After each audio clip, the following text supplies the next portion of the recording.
Mainit na rin ba dyan sa inyo? Tara, samahan niyo ako at ating i-explore itong malaparaisong beach na ito dahil hindi lang dagat ang maaari mong matanaw dito, pati na rin itong mga naglalakihang bato. Pero bago yan, siguraduhin naka-follow at subscribe ka na dyan. At huwag kalimutan, i-share mo na rin ang video na ito para updated ka sa mga susunod na video sa Simple Vlog ni Paul L. Moico. Nya. Tara, madagat. Let's go.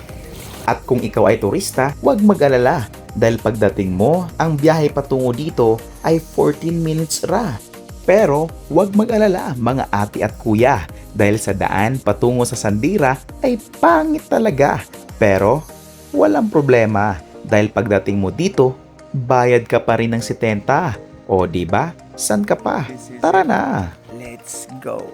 O, huwag kayong magtaka kung bakit nakabarong ako. Sadyang gusto ko lang talaga magpauso. Kung inggit ka, kantahin mo na lang ang suyaon ko.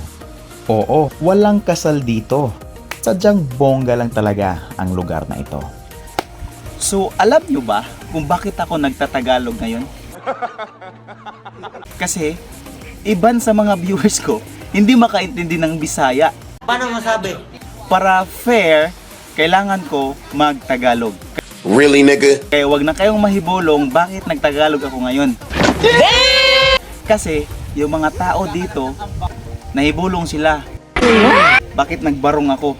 Alam niyo nahibulong? Ang nahibulong sa Tagalog? Nagtaka. Nagtaka sila bakit ako nagbarong. Well, ito yung content natin dito. So, we are here, which they called Paradise Beach, but no, it's not Paradise Beach. It looks like paradise, but it is Sandera Beach. So, this is it. We're going to explore this place and let's go. So, alam nyo ba, pag pumunta kayo dito, kailangan nyo magdala ng sarili nyong payong or something, takurong. Kasi, ito, hindi na ito ibabalik dyan sa dagat kasi pinatanggal na daw ng DENR. Ang pangit ko man magtagalog eh. Gago! Kita nyo yan? Para lang din akong taga DENR na nag-i-inspect ng lugar. And so far, refined sand ang beach na ito. At ang dagat, napakalinaw, crystal clear. At syempre, mabugnaw. At dahil palpak ang mga Tagalog ko, kaya nag-voice over na lang ako. Kaya sana ay masabtan nyo. What? Lingkod niya. Gago! So, totally, pag pumunta kayo dito, expected nyo lang talaga is yung dagat nila. And, medyo mahihirapan kayo sa mga masisilungan. Kasi wala silang mga ganun.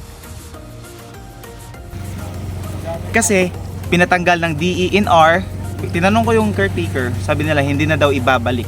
So, pag pumunta kayo dito, magdala na lang kayo ng sarili ninyong payong tsaka mauupuan. Yun lang. And then aside sa masisilungan at mauupuan ninyo, magdala na lang kayo ng sarili ninyong pagkain kasi wala silang pagkain dito. Pero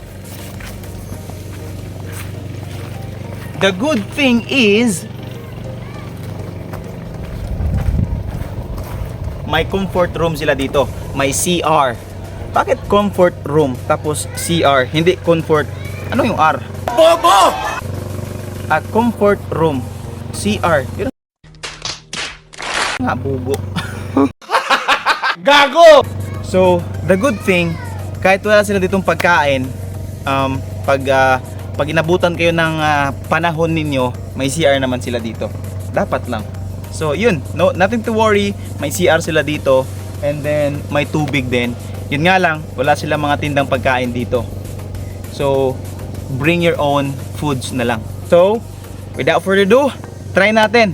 After this barong, maging model kung papasaba ako. Let's go. So, ayun na nga. Akala nyo lang din. Gusto mo tsaksakin ko ang alagala mo, ha? Akala nyo lang yun. Gago! So, yes, wala talaga silang pagkain dito. like foods, no, for you to eat, but they have snacks here. Like for example, saging and barbecue. Ha? Ang tawa-tawa ka man dyan. May tawa. Sister, pagkaon na. Ito, hindi to pagkain. Palapit mo. Ito yung hinahapin sa pagkain namin. Gusto mo mapunta sa langit, ha? And then, wala, hindi tayo sponsored niyan. Tara. Gago! Guys, so you know what? It's so very coincidence nga. Nandito sila si nanay, naligo din all the way from Consolacion. No? Ang ating no? The very hard supportive of Duterte, no? And Marcos. Si nanay. Hello! Nanay. To bless teachers. Hey. Ay, so sila pala yung ano, nagtagalog ko na kaya ako mga viewers. Ang iba hindi kasabot sa Bisaya. So kami na lang mo adjust. No? So wala pa isweldo si Simple Ani pero it's good to have a video air. O pakita na ka sa video na ay wala gipatan sa una. So mga retired teachers sila and then they're spending their time enjoying after the stress no sa mga estudyante, of course, ha. Dili lang stress perme, no. Enjoy sad and then The they life no. can still step on. Hallelujah. That's They choose here in Santa Fe, no. It's so because of course ipanghambog din nato It's Santa so Fe. relaxing in Bantayan. So may masulti niyo diri Santa Fe na eh. Very relaxing, nice beaches, and nice people around. Yes. Kisa man nag-invite niyo diri na eh. We're invited with Mamoyko. Okay. Lisa Moico, There's no second Hallelujah. Hallelujah. All right, so bye-bye. At syempre, hindi pwedeng hindi pwede. Sayang naman pag hindi ko na-flex yung abs kong buo at malaparaisong ganda ng beach na ito. At kung tubig ang pag-uusapan, maalat-alat din naman.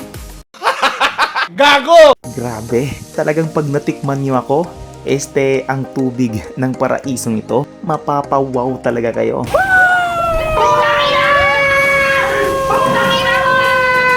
Santa Fe! Okay. Yes, so aside sa dagat at saka sa sand, meron din dito sa sendera ng malabundok ng bato. Ha? Meron din dito sa sandira ng mga bato na malabundok. Okay. Look.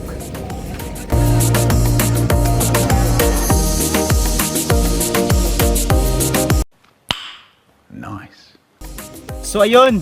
So syempre naman, hindi pwede nating hindi matikman ang kanilang dagat dito sa Sandira Beach. Kaya ano pang hinihintay? So kung gusto nyong maligo, I don't recommend na dito lang. Marami pang beaches. But Sandera Beach is the one that is most recommended by Mother Nature. Why? Because yung tubig nila dito so clear and salty. Ayun. Actually, marami pa ditong pwede ninyong mag-photoshoot, mag-picture taking, or marami kayo dito pwedeng angle or spot na pwede kayong mag-photoshoot, no? From the stone to the sand to the beach, marami dito. Pero hindi ko na ginawa kasi hindi ako pang-model. Hindi ako papasa sa modeling. So, maligo na lang tayo. And let's go.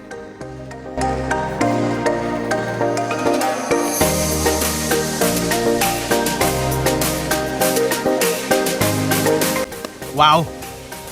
Ang sarap ng dagat! Nya! Tara!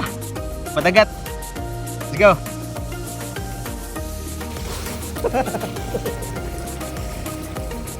Ako pa mga tubig yan.